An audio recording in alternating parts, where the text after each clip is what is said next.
Once they were all primed and painted, he put them up. This is one of those things where I've been wanting to do it, but not wanting to do it. And that is getting this huge washer dryer in the bus. One of the things I promised Kelsey was a full-size washer dryer, and the space we made for it was perfect. But the problem was getting it around the stairs and through the hallway. Can you guys set it down or something? Yep. Yeah. Step. Lean it up. Okay, lean it back down. Lean it back down. Lean it back down. Hang on. Now set it in. There's no way we're lifting it up our stairs. Obviously this unit's a little big, so we figured out how to take the dryer off and we put it in the office. The original plan was to get this in here before we put the stairs up. Then once the washer was over the stairs, we could put the dryer back on, where we could barely squeeze it in the spot that we made for it.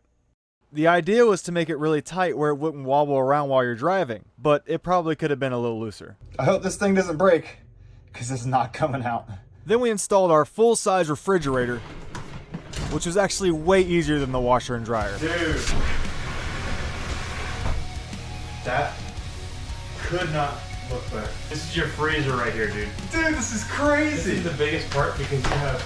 At this point, we're about 4 months into this build. Kelsey still has absolutely no idea that I'm going to propose at the beach. I've known her for 6 years, and for the last 3, she's been patiently awaiting the question. Hey, babe. What's it missing? I don't know.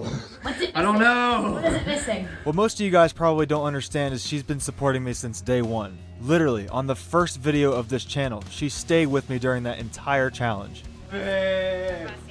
Thank you. Thank you so much. Today's one of the most important days of the entire build. We are starting on the roof deck.